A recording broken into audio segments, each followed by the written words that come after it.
우리가 이 삶을 살다 보면은 결코 우리 인생이 평탄하지만은 않습니다. 갑작스런 시련이 닥쳐오거나 아니면 너무나 감당하기 어려운 상황 때문에 절망의 깊은 나락으로 떨어질 때도 있습니다. 그래서 모든 것, 끝난 것과 같은 좌절 속에 빠져서 모든 것을 포기할 수밖에 없는 고통의 깊은 바다에 던져진 것 같은 상황에 우리가 놓여질 때가 있습니다. 마치 벼랑 끝에 서 있는 것 같은 너무 두렵고 너무나 떨리는 이런 고통스러운 상황에 놓여질 때가 있습니다. 그런데 여러분, 이 같은 이 상황 속에서 이 모든 상황을 극복하고 이겨내는 것이 오늘 우리 성도들에게 있습니다. 그것이 무엇일까요? 바로 그것은 믿음입니다. 믿음이 있으면 그 어떤 인생의 깊은 바다에서도 헤쳐나올 수 있고, 믿음이 있으면 그 어떤 죽음의 골짜기에서도 헤쳐나올 수가 있다는 겁니다. 믿음이 있느냐 없느냐, 이것이 오늘 우리의 삶의 최고의 관건이라고 그렇게 말씀을 드릴 수가 있겠습니다. 바로 오늘 이 본문은 바로 이 믿음의 새로운 도전을 우리에게 하고 있습니다. 이 본문을 보시면 예수님께서 평소와는 달리 아주 특별한 장소를 지나게 되셨는데, 사마리아와 갈릴리 사이 있는 곳으로 지나가신다고 그렇게 오늘은 말씀하고 있습니다. 다시 말하면 사마리아에 속하지도 않고 갈릴리에도 속하지 않는 중간지대, 한적한 시골 어느 촌락길을 지금 지나고 계시는 것입니다. 그런데 그것을 가만히 보니까 그곳은 소외된 사람들이 모여 사는 곳이었습니다. 가정을 떠나고 사회에서 버림받은 이 사람들이 함께 모여가지고 이 공동체를 이루고 사는 곳이었습니다. 오늘 본문에서 알 수 있듯이 그곳은 바로 나병 환자들이 모여서 사는 곳이었습니다. 그렇기 때문에 아무도 돌봐주지 않는 곳이었습니다. 사람들의 관심이 전혀 없는 곳이었습니다. 철저하게 격리되어 함부로 그 울타리를 벗어날 수도 없는, 마치 출입구가 폐쇄된 것 같은 그런 상황 속에 놓여 있는 사람들이었습니다.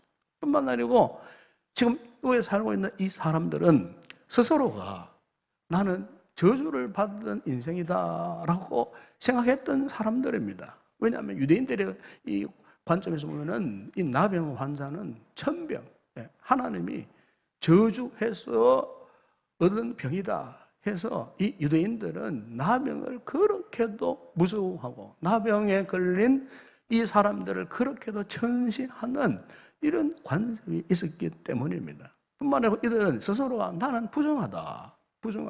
율법에 의하면은 이 나병 환자 스스로는 건강한 사람이 저물에서 오면요, 이미 자신에 대해서 나는 부정하다. 3번 외쳐갖고 자신의 존재를 일찍이 알려갖고 이 질병에 걸리지 않도록 피해가도록 해야 하는 그런 법이 있었어요. 그러니까 자기 자신은 스스로가 나는 부정한 인생입니다. 부정한 사람이다. 더러운 사람이다라고 그렇게 말한다는 것이 여간 힘들지 않았다 그 말이에요.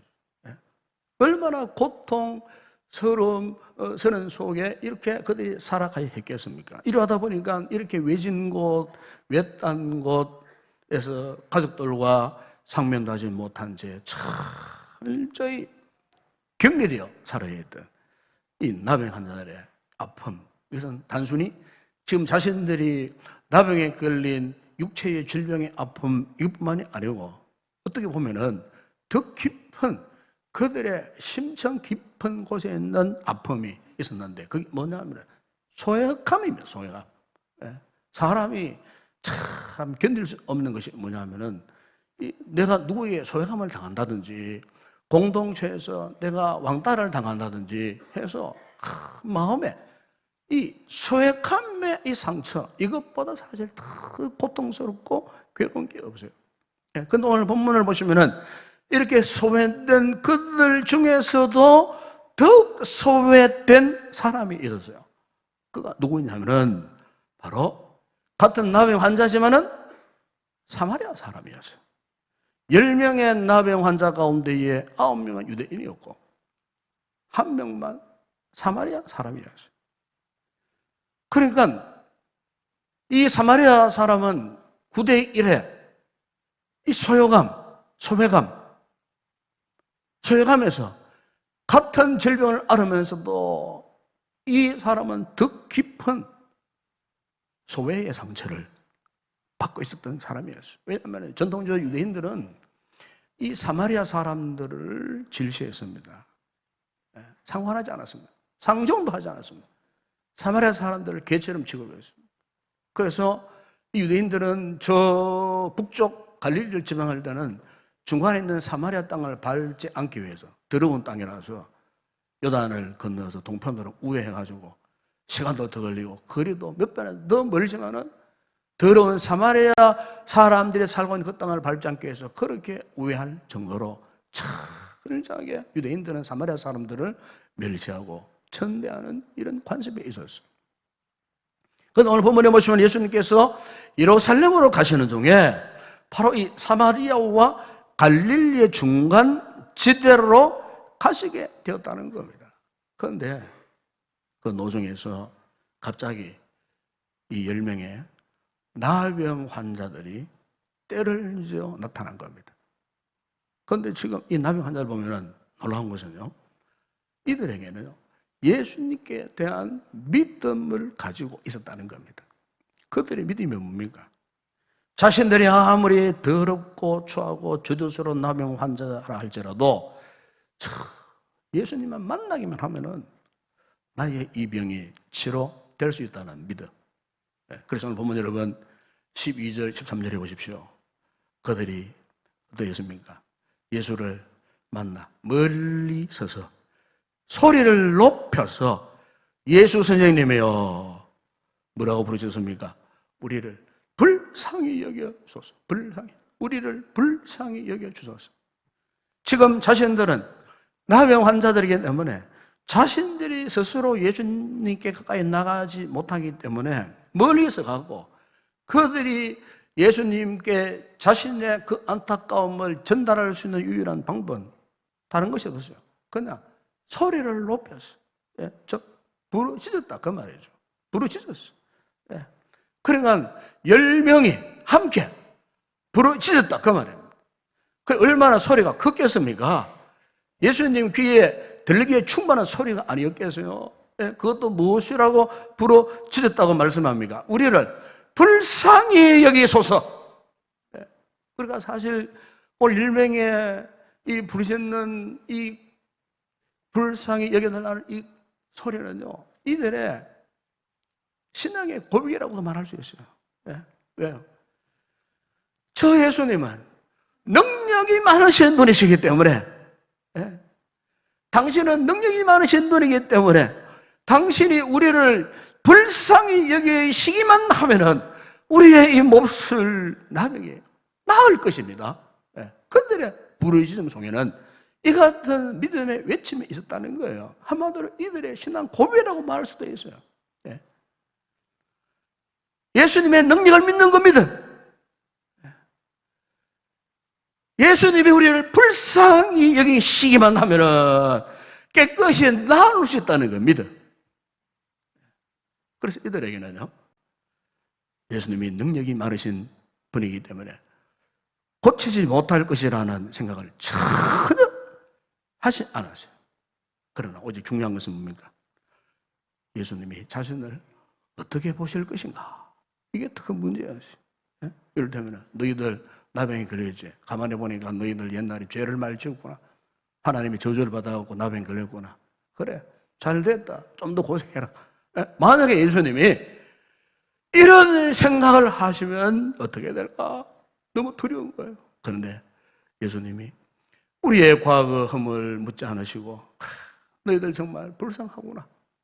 그분이 직접 오시면은 이보다 더 좋은 일이 어디 있겠나. 어떻게 보면은 이 나병 환자들에 있어서는 자신의 위치의 상황에서 참 최고의 이 귀한 믿음을 지금 갖고 지금 주님 앞에 부르짖고 있는 거예요. 부르짖고 있는 거예요. 여러분, 오늘 우리의 믿음보다 어떻게 보면은 이 사람들의 믿음이 더 탁월하지 않겠나. 왜냐하면은 우리가 한 주간 살면서 정말 우리 성도들이 정말 이런 나병 환자들의 이 심령처럼 그렇게 주님을 인정하고 믿고 살아 오시느냐 그 말이에요. 한순간 매순간마다 정말로 내가 저 예수님, 이 예수님을 내가 사랑하고 예수님이 나를 불쌍히 여겨 주시면 내가 내 인생의 어떤 당면한 문제 앞에서 내가 절망하지 않고 내가 분명히 믿음으로 이겨낼 것이라고 하는 그분의 능력, 그분의 능력을 힘입어, 그분의 긍휼하심을 힘입어 내가 오늘도 승리할 것이라고 하는 이런 믿음의 확신을 갖고 우리가 살고 있느냐 그 말이에요. 내 인생에 아무리 답답한 문제가 있더라도 주님이 오케이 사인만 하시면 모든 문제가 적극적으로 해결될 것이라고 하는 이 같은 믿음을 갖고 우리가 살고 있느냐 그 말이에요. 여러분, 오늘 10명의 나병 환자들에게는 바로 이런 믿음이 있었다 그 말입니다. 과거 우리나라가 60년대, 70년대에 근대화 작업이 이제 시작되었을 때에 그때 이제 이 박정희 대통령 시절 아니겠습니까? 그때는 이 박 대통령이 정말 이 시찰을 민생 시찰을 굉장히 많이 했답니다. 할 때 주로 이제 헬기를 타고 많이 했답니다. 헬기를 타고 대통령 1호기가 있어요. 공군 1호기 헬기가 있어요. 그걸 타고 이제 상공에서 시찰을 많이 했다. 상공에서. 뭐 60년대 70년대 초에 보십시오. 잘 아시겠지만 우리나라 참 볼 것 하나도 없었어요. 60년대 이제 중반만 하도 고속도로도 없었어요. 뭐 그 시골 보면은 막 꼬부랑 논뚝길에다가 막 삐뚤빼뚤한 논밭에다가 막 그냥 막 시골 지붕 전부 초가집 이런 상태. 그때 대통령이 있다고 보고는 이런 지시를 했답니다. 여보게들 당장 시골에 논밭 개량하게 바둑밭처럼 만들게 뭐 길도 만들고 특별히 지붕 초가집 다 걷어내고 양철 지붕으로 바꾸고 그 위에 색깔 칠해갖고 빨간색, 파란색, 노란색. 여러분 70년대 근대화가 이루어진 다음에 시골 풍기 그리 했습니다. 소위 새마을 운동 일어나가지고 막 논밭이 정리되고 농길 들어가는 통로가 이렇게 확장되고 콘크리트 길이 깔리고 초가집이 흐려지고 좀 양철 지붕 만들어서 그에 칠로를 빨갛게 파랗게 비행기 타고 위에서 보면요 정말 아름다웠어요. 또 대통령이 헬 타고 가다가 저 광활한 토지 산을 끼고 강이 끼고 있는 큰 그런 지역이 있습니다. 저곳에 공단 세우자 하면은 즉시 그 다음 날부터 공단 작업 그게 여러분 구미공단이 그렇게 생겨난 겁니다. 구미공단이 구미국가공단이 어느 날 대통령이 천생산에 올라갔어요. 구미공단 지역을 바라봤어요. 아 길이 필요하다. 자네들 잘 듣기 여기서부터 직선 코스로 공단 본부까지 길을 깔아라. 이게 수출대로입니다. 이게. 박 대통령이 특별 지시로 닦아진 길이 오늘날 수출대로 구미대교 그렇게 된 거예요. 그러니까 그 당시에는 대통령의 이 능력이 그야말로 대단한 겁니다, 여러분. 말 한마디 하면 그 다음 날부터 어떻게 해요? 산이 사라지고 논이 사라지고 그곳에 새로운 도시가 생기고 새로운 공단이 세워지고 대통령 말 한마디. 여러분 인간인데 말 한마디 그렇게 된 때가 있었다니까요. 잘 아시지 않습니까? 하물며 천지 만물을 창조하시는 전능하신 하나님 우리 주 예수님 여러분 예수님에게는 그보다 천배 만배의 탁월한 능력을 가지고 계시는 그분 여러분 믿으십니까? 오늘 본문의 나병 환자들이 바로 예수님이 그런 분이심을 그들이 믿고 있었다는 것입니다. 그럼에도 불구하고 지금 그들이 어떤 두려움이 있다고요? 과연 예수님이 오늘 우리 자신을 어떻게 생각하시느냐? 참으로 예수님이 오늘 우리를 불쌍히 여겨주신다면 나의 이 수치스러운 더러운 병이 나을 것이다. 과연 저분이 우리를 불쌍히 여겨주실 것이냐 말 것이냐, 이것이 지금 이들의 가장 큰 문제였어요. 두려움이었어요. 고민이었어요. 여러분, 우리가 인생을 살다 보게 되면은 사실 이런 국면에 놓여질 데가 없지 않아요. 어떤 어려운 일을 만나면은 참 지푸라기 하나라도 잡고 싶은 심정으로 하나님께 매어달리면서 어려울 때, 힘들 때, 절망적일 때 어떻게 해요? 다른 방법 없잖아요. 그분을 찾을 방법밖에 없어요. 그분께 매어달리는 거예요. 그분께 부르짖는 거예요. 여러분, 이게 지극히 정상적인 모습 아니겠어요? 그러니까 믿음이 없으면 이것도 못하는 거예요. 하지 않는 거예요. 이 같은 국면에 지금 놓여져 있으면서도 믿음이 없으니까 주님을 찾지도 않는 거예요. 기도도 하지 않는 거예요. 믿음이 없기 때문에. 그러나 믿음이 있어 보세요. 믿음이 있다면은 그분을 찾게 되어 있어요. 그분께 부르짖을 수밖에 없어요. 체면, 자존심 필요 없어요. 나의 문제를 그분의 손에 맡길 수밖에 없어요. 믿음이 있기 때문에 그렇게 할 수 있는 거예요. 오늘 나병 환자들의 믿음이 바로 이런 믿음이었어요. 여러분, 실제로 성도들 가운데 이런 분들이 있더라고요. 어느 날 갑자기 예수 믿기 전에 갑자기 큰 병이 걸렸어요. 그런데 갑자기 그 마음속에 이런 생각이 들더랍니다. 나도 교회 한번 나가볼까? 교회 나가서 뭐 예수라는 분한테 기도 한번 해볼까? 혹시나 나를 살려주지 아니하실까? 누구에게 전도받은 것도 아니에요. 스스로가 그런 깨달음이 오더라는 거예요. 그렇게 해서 첫날 예배당에 딱 들어봤는데 그날 이 목사님 말씀에 큰 은혜를 받은 거예요. 맨 뒤에 앉아가지고 그냥 느끼는 거예요. 눈물이 그렇게 쏟아지는 거예요. 그날 이후로 그분이 예수를 주로 영접하고 믿음 생활을 시작했는데 자신의 질병을 치료받게 되었다는 거예요. 여러분, 어떤 큰 사업하시는 분은 이런 신앙 반증을 하셨어요. 사업을 하다 실패했어요. 그러면 극단적인 생각까지 했고 마지막으로 갑자기 그 마음속에 내가 교회라도 한번 나가볼까 하는 생각이 들더랍니다. 도망치다가 마지막으로 예배당에 와서 예배를 드리다가 그가 은혜를 받고 변화되어져서 새로이 용기 백배해서 힘을 갖고 기업을 일으켰는데 오늘날 유명한 그룹의 회장 장로님도 한 분 계셔요. 여러분, 오늘 우리가 믿음 생활을 함에 있어서 이런 주님을 만나서 이런 기적 같은 역사 이런 것 경험하는 거 참 좋죠. 참 좋은데 오늘 여러분 본문에 보시면은 우리 주님께서 정말 우리가 깊이 깨달을 새로운 교훈 하나를 말씀하시는데 그게 뭐냐면은 예수님을 찾아와서 불쌍히 여겨달라고 소리 높여 부르짖고 하나님을 믿고 의지하다가 어떤 문제가 해결되는 것도 중요하지만 그것보다 더 중요한 것이 있다는 사실을 말씀하시는데 여러분 14절에 보시면은 10명의 나병 환자들이 예수님이 지시하시는 말씀대로 이 제사장들에게 자신들의 몸을 보이기 위해서 이제 달려갔습니다. 오늘 본문에 보시면은 달려가다가 즉 달려가는 중에 깨끗함을 받았어요. 그래서 그들이 제사장들에게 자신의 몸을 보이기 위해 이 달려가는 것을 왜 갔는가?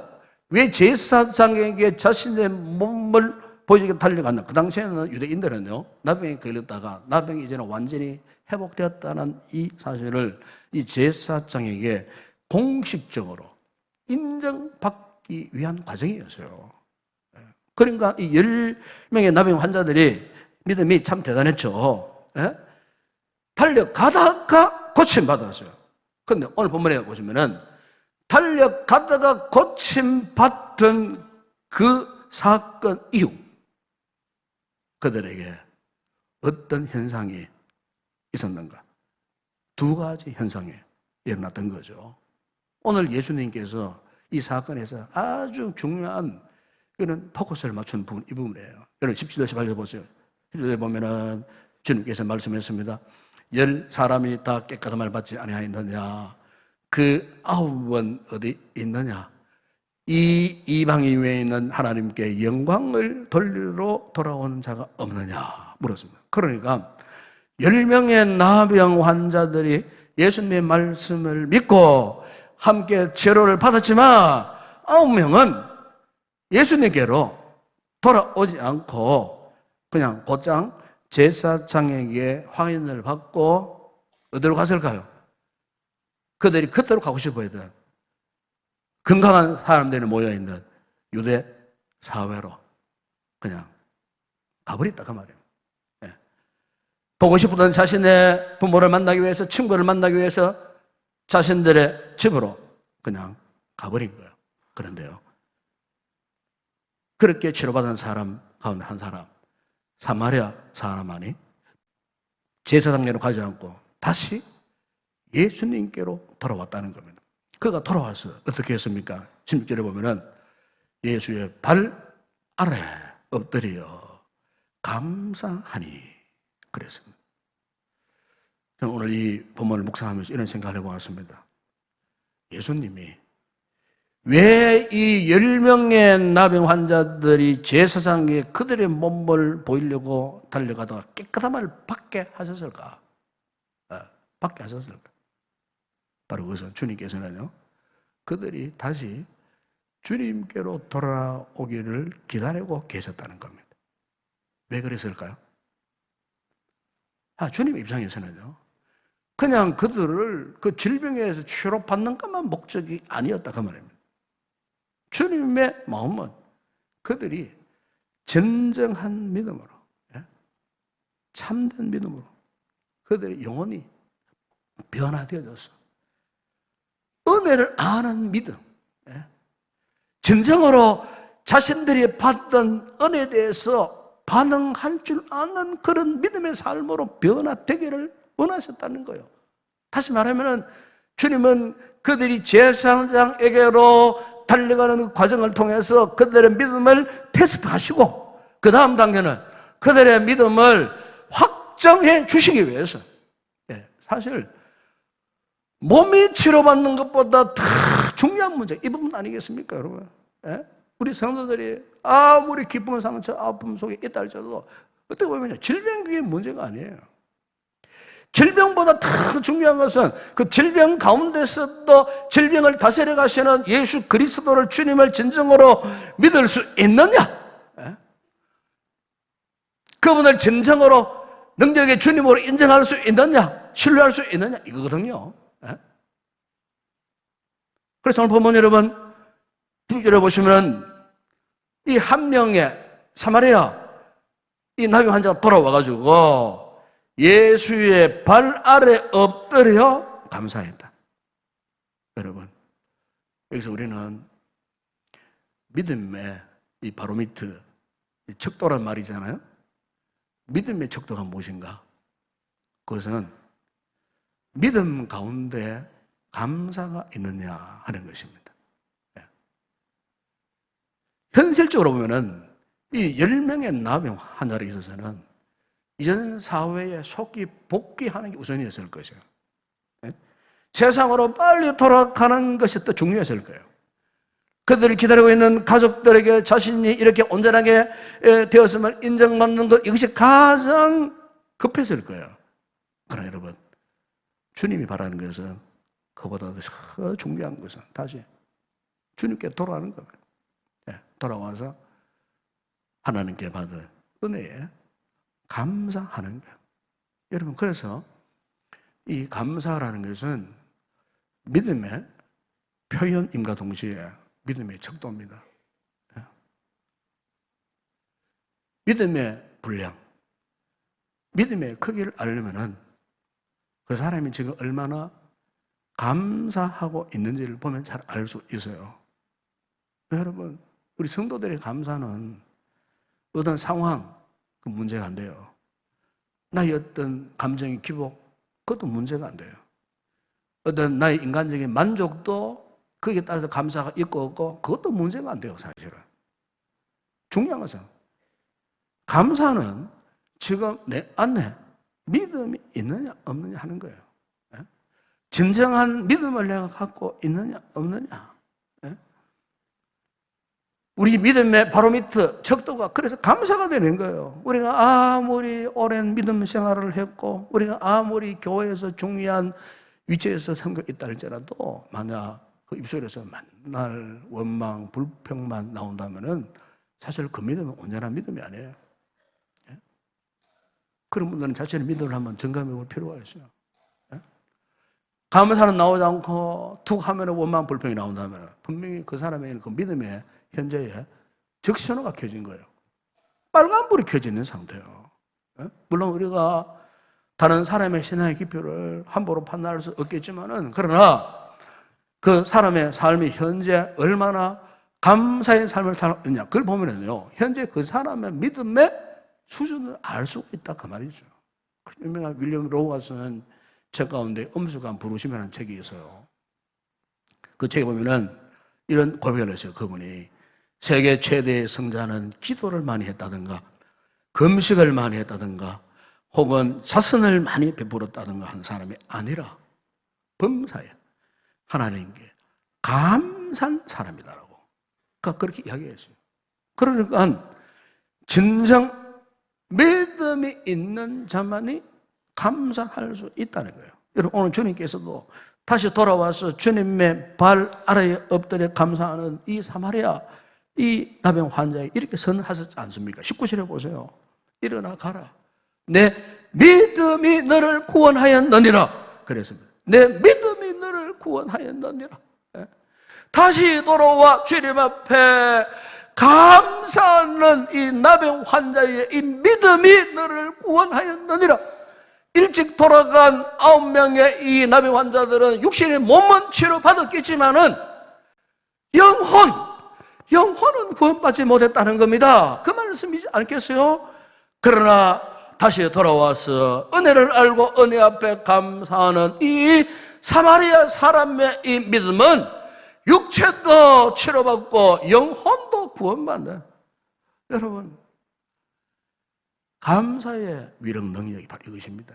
오늘 우리가 믿음에서 우리가 왜 구태여 하나님 앞에 감사를 해야 되느냐? 이게 여러분 감사의 능력이에요. 감사의 능력. 이제 더 이상 여러분 생활이 공고하다고 뭐 일이 잘 안 풀린다고 실패했다고 낙심하고 절망하고 원망 불평하지 마세요. 네, 그만큼 불순종이 없다 그 말이에요. 네? 환난 가운데서도 죽음의 골짜기 가운데서도 오히려 하나님 앞에 감상으로 한번 나와보세요. 감상으로 그분을 붙들어 보세요. 감상으로 그분께 부르짖어 보세요. 그러면 주님께서 우리의 삶을 회복해 가시는 겁니다. 예? 가시는 겁니다. 왜 우리에게 이 같은 믿음이 없느냐 그 말이에요. 예? 가무대에 가면 우리 교회가 셀흥금을 갖고 우물 파괴한 사역 현장이 있어요. 예. 거기에 가면은 우리가 판 우물이 있습니다. 우리가 판 우물이 있는데 그런데 그 우물이 얼마나 소중한지 집중하세요. 우물이 정말 중요한데 거기 이제 펌프를 설치했어요. 펌프를 설치했는데 그분들이 얼마나 좋아하는지 몰라요. 예? 그 캄보디아는요 하루에 한 번씩 한 1시쯤 되면은 스콜이라는 열대성 비가 막 내려요. 비가 막 내리면요 1m 안 보이더라고. 막 그냥 안개고 한개 막 그냥 그 뜨거운 날씨에 비가 쏟아지는데 막 1m 앞이 안 보이는 거예요. 예? 그렇게도 비가 자주 오고 그렇게도 물이 많이 있는 나라가 물 관리를 안 해가지고 정작 먹을 식수가 없는 거예요. 그러니까 옛날 우리나라의 60년대 시절처럼 처마 끝에다가 전부 막 이런 막 엄청난 단지만 갖다 놔놓고 그 단지 빗물 받아갖고 밥하고 씻고 빨래하고 하는데 그거 내가 한번 들여다봤어요. 이래 보니까 물이 얼마 오래되니 우한 물인데 거기에 거무지 얽혀있고 막 벌레들이 앉아있는데 그것을 먹는다는 거예요. 그것을 먹고 그것을 갖고 세수하고 빨래하고 밥 짓고 다 한다는 거예요. 이런 나라에 펌프 설치하고 자수가 끌어올라오니까 너무너무 좋아하는 거예요. 너무너무 좋아하는 거예요. 그런데 여러분 그 펌프의 원리를 보면은요, 펌프에서 물을 끌어올리기 위해서 제일 먼저 바가지에 물을 한번 붓는 작업이 필요합니다. 이걸 소위 마중물이라, 마중물이에요. 마중물을 부어야 펌프의 역할을 제대로 하더라 그 말입니다, 여러분. 마중물을 부으니까 펌프에서 그냥 지하수에서 그냥 막 샘물이 펑펑펑펑 쏟아지는 거예요.